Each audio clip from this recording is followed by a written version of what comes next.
오늘은 하나님의 말씀이 신명기 9장입니다.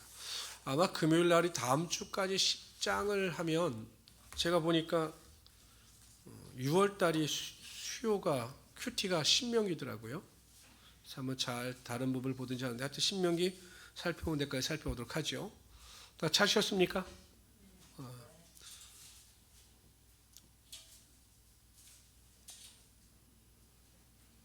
우리 다 찾으셨으면. 제가 혹시 아까 찬양을 하다가 문득 그 생각이 들었어요. 물론 그러실 건 없지만 힘드시진 않죠. 아니 왜냐면 찬양을 막 박수 치면서 하면 이게 굉장히 에너지가 가는데 아유 우리 권사님도 붙잡고 저렇게 박수 치라고 하면 치다가 쓰러지는 건 아닌가? 젊은 사람들은 다 세상에 있고 연세 드신 분들 오셔서 박수 치라고 하면 찬양하다 쓰러지는 게 아니라 그런 생각을 했는데 알겠습니다. 새 힘을 얻으시길 바랍니다. 신명기 9장 1절서부터 5절까지 우리가 한 절씩 교독합시다. 제가 먼저 1절 읽겠습니다. 이스라엘아 들으라. 내가 오늘 요단을 건너 너보다 강대한 나라들로 들어가서 그것을 차지하리니 이 그 성읍들은 크고 성벽을 하늘에 닿았으며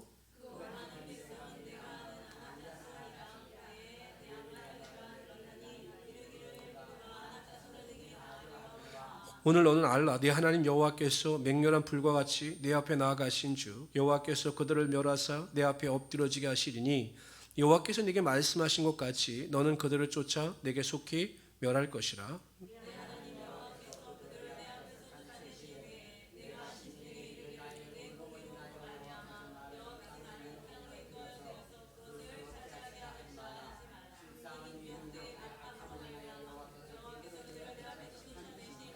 네가 가서 그 땅을 차지하면 내 공의로 말미암음도 아니며 내 마음의 정직함으로 말미암음도 아니요 이 민족들이 악함으로 말미암아 내 하나님 여호와께서 그들을 내 앞에서 쫓아내심이라.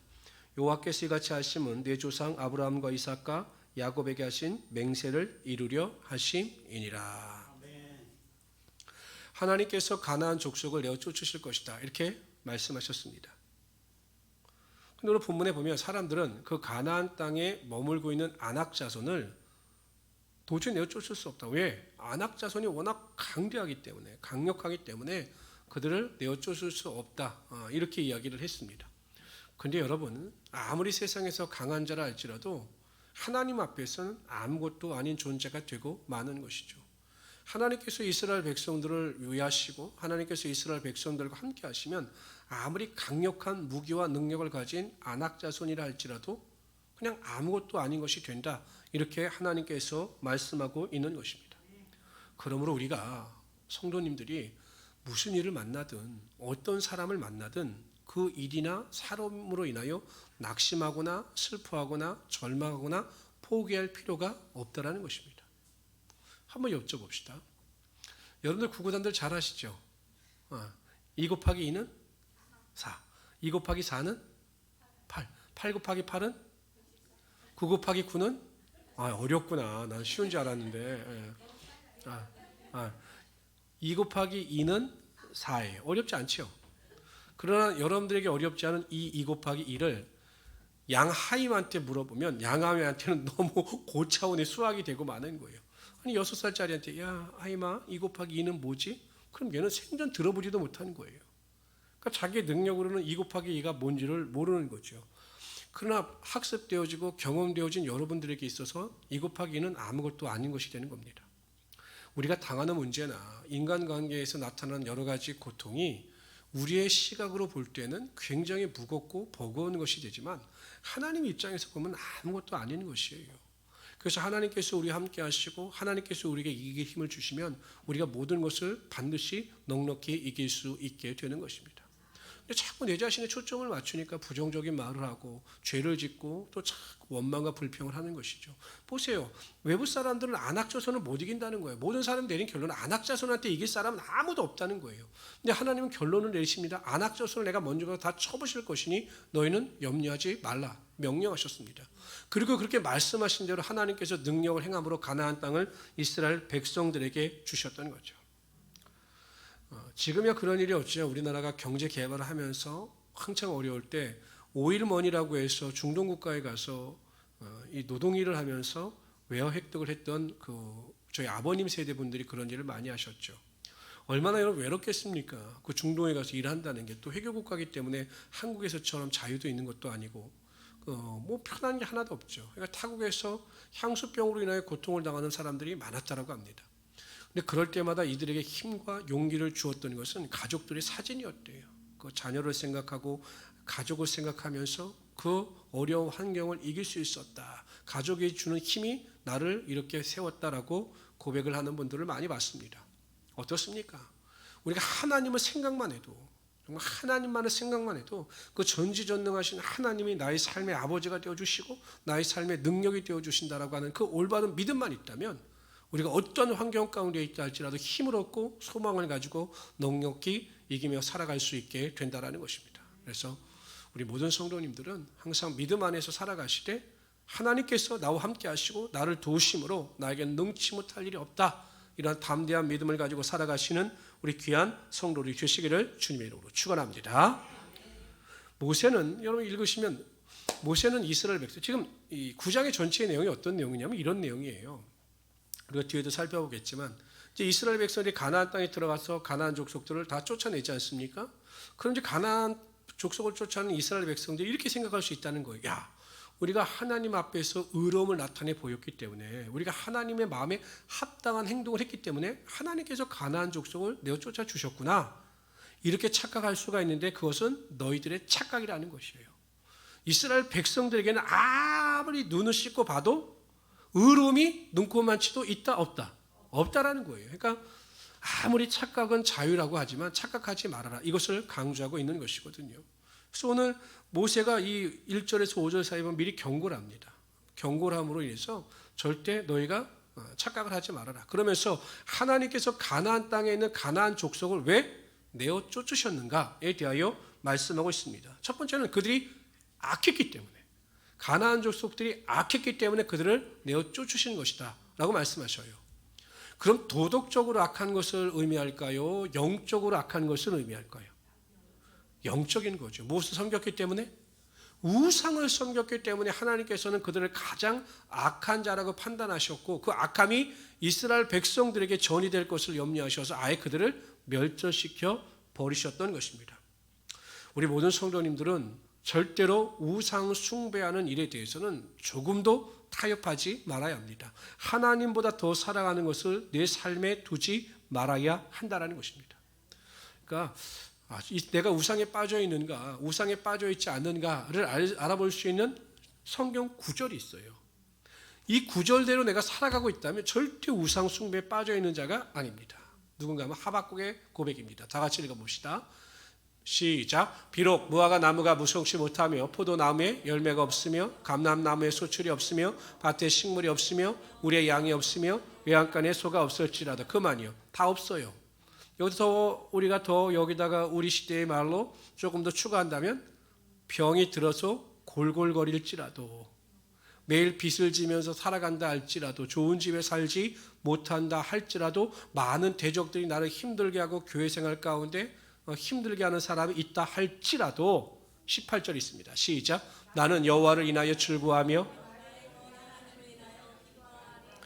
아무리 나에게 힘들고 어려운 일이 있어요, 슬픈 일이 있어요, 낙심되는 일이 있어요, 그런데 딱 하나님을 갖다 대면 모든 문제나 모든 어려움이 눈높듯 사라지는 사람, 그래서 여호와 하나님 한 분만으로 만족하며 기뻐할 수 있는 사람, 이런 사람들은 절대로 우상을 섬길 수가 없고 하나님 앞에서 죄를 범할 수가 없다라는 것입니다. 한번 이러한 고백과 믿음을 가지고 살아갈 수 있는 우리 성도들이 되시기를 바랍니다. 나의 삶에 아무것도 없어요. 마치 고리무원처럼 내가 이 세상에 혼자 떨어져 있는 것처럼 느낌을 받을지라도, 아하, 나에게 하나님이 계시구나 라고 하는 이 믿음 하나만으로 내 삶에 기쁨이 흘러 넘치고 내 삶에 소망이 흘러 넘친다면 이 사람이야말로 세상에 어떠한 것도 우상으로 섬기지 않으며 살아갈 수 있게 된다는 것입니다. 우리 모든 성도님들이 그러한 믿음을 가지고 승리하며 살아갈 수 있는 우리 귀한 성도들이 되시기를 주님의 이름으로 축원합니다.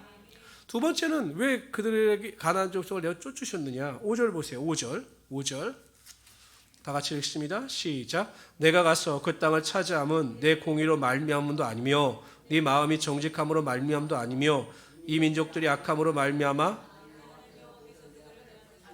이게 첫 번째 악해서 쫓아내신다는 거죠. 두 번째는 시작.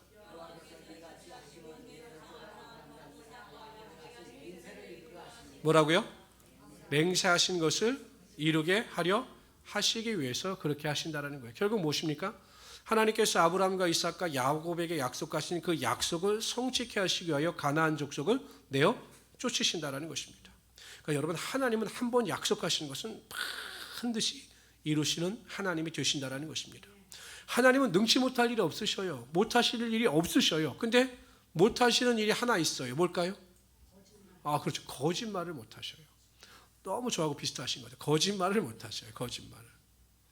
하나님은 거짓말을 하실 수가 없기 때문에, 본성상 거짓말을 하실 수가 없기 때문에 반드시 약속하신 것은 지키신다라는 것이에요. 근데 여러분, 성경을 통해서 우리에게 얼마나 많은 약속을 주셨습니까? 수많은 약속이 있지 않습니까? 이 약속의, 이 보물 같은 약속이 다 우리 것이 되는 겁니다. 구하라, 그럼 너에게 주실 것이요. 찾으라, 그럼 너희가 찾을 것이요. 문을 두드리라, 그러면 너에게 열릴 것이니 구하는 이마다 얻을 것이요, 찾는 이가 찾을 것이요, 두드리는 이에게 열릴 것이니라. 얼마나 감사합니까? 우리가 부지로 기도하면 하나님께서 우리가 알지 못하는 크고 비밀한 일을 우리에게 보이실 것이다, 이렇게 약속하셨습니다. 여러분, 이러한 기대와 소망이 있는 자라면 항상 이 자리에 나와서 기도할 수밖에 없는 거예요. 왜 우리가 기도하지 못합니까? 우리 육신의 연약함에 져서 왜 나태와 게으름 가운데 기도하지 못합니까? 한 가지 이유예요. 하나님의 약속을 믿지 못하기 때문입니다. 만약에 여러분들에게 전 이번에도 대량 놀란 게 뭐냐면, 그 국가에서 그 재난기금으로 그거 돈 준다고 하니까 그냥 동사무소에 그냥 그렇게 사람들 일찍부터 줄을 서고 막 차로 난리가 났어요.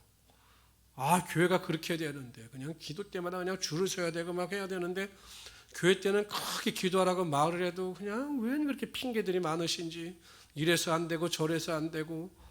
제가 내린 결론은 그래도 감사했어요. 왜?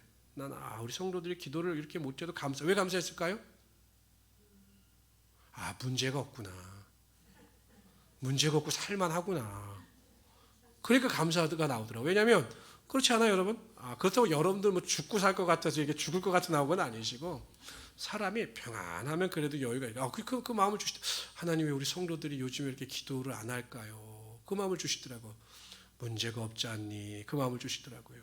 문제가 있고 힘이 들면 이 자리에 나와요. 그게 축복이고, 그 영혼의 살아계심을 통해서, 살아있음을 통해서 하나님의 은혜와 능력이 반드시 나타나게 되는 것입니다.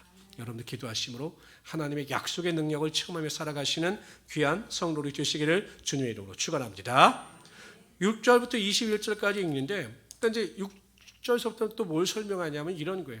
너희들이 얼마나 죄를 많이 범했는지, 너희들에게 정직함과 의로움이 얼마나 없는지 내가 한번 가르쳐 줄게요. 과거 때부터 그들의 죄에 대해서 쫙 하나님께서 모세를 통해서 알려주시는 거예요. 근데 여기는 뭐냐면 금송아지를 만든 그 사건에 대해서 말씀하셔요. 6절을 여러분들 읽어주세요. 시작.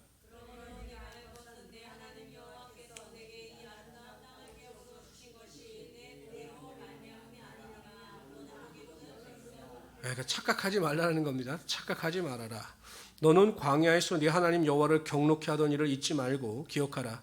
내가 애굽 땅에서 나오던 날부터 이곳에 이르기까지 늘 여호와를 거역하였으되,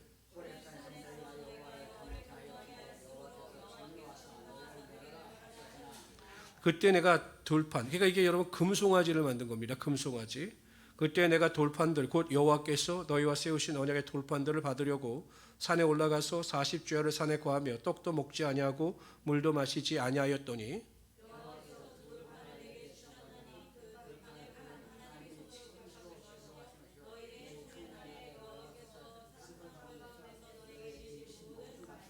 (40주야가) 지난 후에 여호와께서 내게 돌판, 곧 언약의 두 돌판을 주시고,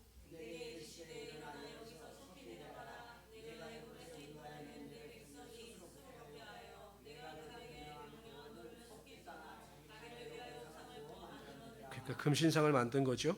여호와께서 또 내게 일러 가라사대, 내가 이 백성을 보았노라. 보라, 이는 목이 곧은 백성이니라.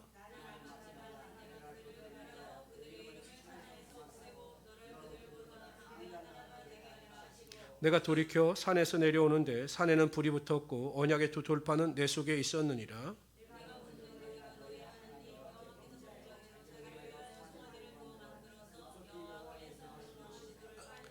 내가 그 두 돌판을 내 손에서 들어 던져 너의 목전에서 깨뜨렸었노라.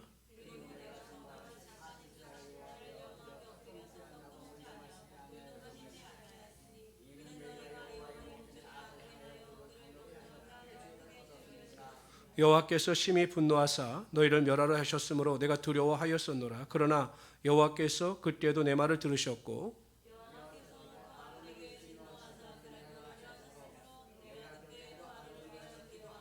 그러니까 하나님께서 아론에 대해서도 굉장히 분노하신 거죠. 21절 다 같이 있습니다. 시작.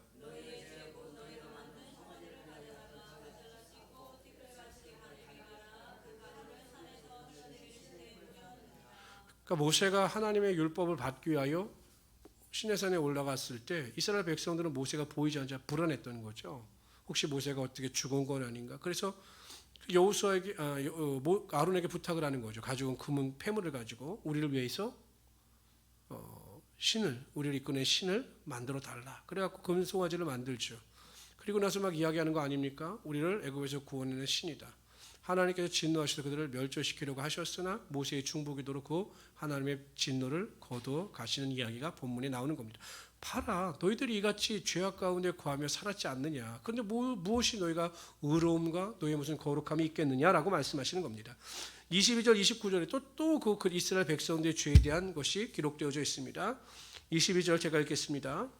너희가 다베라와 마사와 기브롯 핫다 아와에서도 여호와를 경노하게 하였느니라. 여기는 어떤 사건이 있냐면 그 민수기 11장에 보면 다베라라고 하는 곳에서 무슨 일이 있었냐면 이스라엘 백성은 괜히 하나님 앞에 원망하고 불평합니다. 그래서 하나님께서 불을 내리셔서 이스라엘 백성들을 불살르셔요. 이게 불로 태우심이 이 다베라라는 의미입니다. 마사는 출애굽기 17장에 나오는 내용인데 이스라엘 백성들이 물이 없어 원망하고 불평할 때 모세가 반석을 쳐서 물을 내서 이스라엘 백성들을 먹인 곳이 바로 마사입니다. 기브롯 핫다 아와에서는 어떤 일이 있었냐면 이스라엘 백성들에게 하나님께서 만나를 허락하셨죠. 민수기 11장에 보면. 근데 이스라엘 백성들이 섞여 사는 여러 가지 다른 이방 민족들이 고기를 먹지 못하는 것에 대해서 원망하고 불평합니다. 기력이 쇠하여졌다. 눈이 어둡다. 애굽에 있을 때는 그래도 고기를 먹었었는데 이게 뭐냐. 원망하고 불평하니까 하나님께서 메추라기를 보내주셔서 그들이 실컷 먹지만 그 이에서 그 메추라기 고기가 사라지기 전에 그들이 죽임을 당하죠. 그곳이 어디냐면 기브롯 핫다 아와입니다. 그러니까 이 지명을 말씀하시면서 봐라. 여기에서도 이랬고 저기에서도 그랬고 이곳에도 그랬으니 너희들의 죄가 얼마나 크냐 이렇게 말씀하고 있는 겁니다. 23절 읽어주세요. 시작.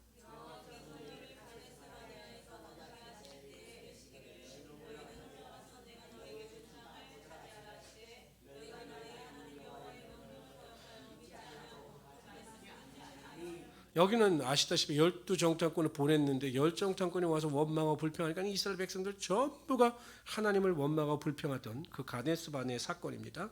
내가 너희를 알던 날부터 이 말이 참 비참한 말입니다. 내가 너희를 알던 날부터 너희가 항상 여호와를 거역하여 왔느니라.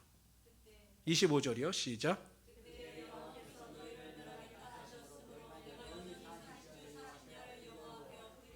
모세도 참 못할 짓입니다. 이스라엘 백성들 때문에 40주 40년 또 엎드린 거죠.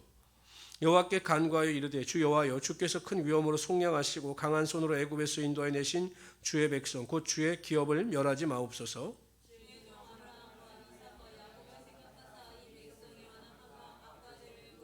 주께서 우리를 인도해 내신 그 땅 백성이 말하기를 여호와께서 그들에게 허락하신 땅으로 그들을 인도해 드릴 만한 능력도 없고 그들을 미워하기도 하사 광야에서 죽이려고 인도하여 내셨다 할까 두려워하나이다.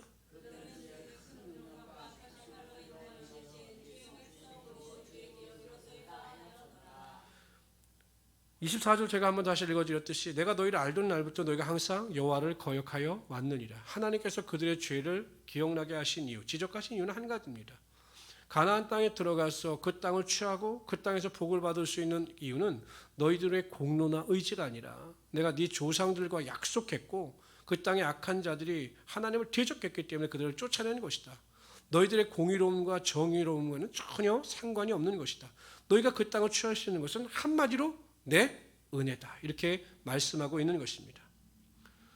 어떻습니까? 저와 여러분도 이스라엘 백성들과 같다 다르다? 똑같아요. 여러분 죄의 경중은 있을 수 있겠죠. 예를 들어 폭행하는 죄와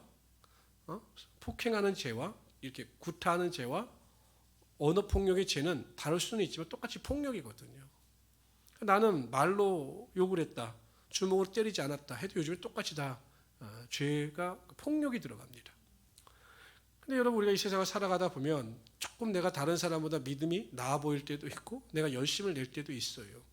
근데 그 열심을 내는 것으로 인해서 다른 사람을 정죄하고 비판한다면 그것은 하나님께서 기뻐하시는 것이 아니다라는 것이죠. 이스라엘 백성들에게는 의를 행할 수 있는 능력이 없었다니까요. 우리도 마찬가지죠.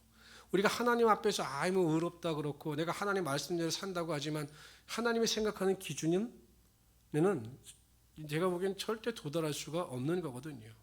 우리가 이 세상을 살아갈 수 있는 것, 하나님의 자녀가 될 수 있는 것은 오직 하나님의 은혜예요. 하나님께서 우리를 불쌍히 여기시고 궁일히 여기셔서 구원하여 주셨고 하나님의 자녀 삼아 주셨기 때문에 우리가 하나님을 아바 아버지라고 부르면서 믿음 안에서 소망 가운데 영생의 축복을 누리며 살아갈 수 있게 된다는 것입니다. 그렇다면 여러분, 우리가 누구를 자꾸 판단하고 싸우겠어요? 그렇잖아요. 진짜 50보 100보고 뭐 묻은 게나 뭐 묻은 게 다 똑같은 게 아니겠습니까? 근데 뭐 저 사람은 저래서 안 되고 이 사람은 이래서 안 되고 뭐 다 그런 것 아니겠어요? 절대 그러지 말라라는 것입니다. 하나님 보시기에 결코 합당한 것이 아니에요. 그냥 져주는 것이 이기는 것이고 져주는 자에게 하나님의 축복과 은혜와 능력이 임하게 된다는 것입니다.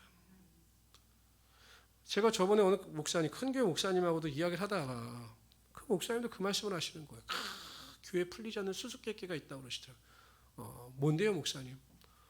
왜 그렇게 싸우는지 모르겠다고. 왜 그렇게 싸우고 왜 그렇게 그냥 교회를 떠나는지 모르겠다고. 많아요, 목사님? 아마 그 사람들 합쳐놓으면 우리 교회 엄청 3배는 커졌을걸? 그러니까 목사님 상처받는 거예요. 그렇게 이야기하고 사랑해라, 섬겨라 하는데 매일 싸우다가 떠나가서 딴 교회 가서 그냥 또 이 교회 욕하고 이 목사님도 상처인 거죠. 그런데 여러분, 그 목사님 받는 상처보다 하나님이 받으실 그 안타까움은 이루 표현할 수 없는 거죠. 성도 여러분, 주여 주여 하는 자마다 다 하나님 나라에 들어갈 것이 아니요 내 아버지의 뜻대로 행하는 자라 하나님 나라에 들어갈 수 있다, 이렇게 말씀하셨어요. 이건 행위 구원을 강조하는 게 아니에요. 예수님께서 그렇게 말씀하신 이유가 무엇입니까? 구원받은 자들은 반드시 하나님의 말씀에 합당한 삶을 살아가게 되어 있다는 것입니다.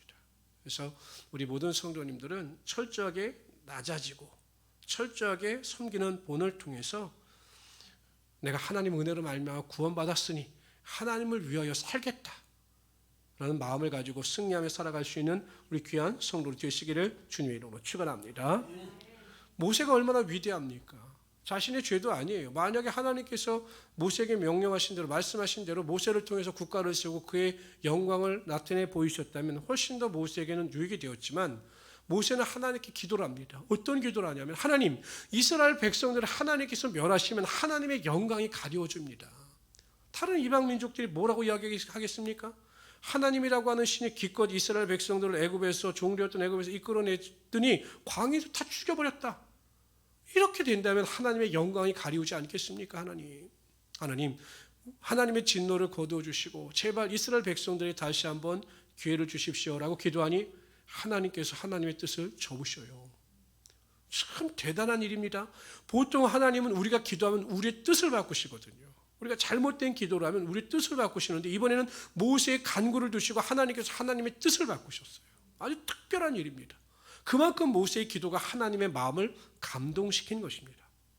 성도 여러분, 여러분들의 기도가 어떠한 기도든지 간에 하나님의 마음을 감동시킬 수만 있다면 하나님은 여러분들을 위해서 세상의 어떠한 것보다 귀한 하나님의 축복과 은혜와 능력을 반드시 부어 주실 것입니다.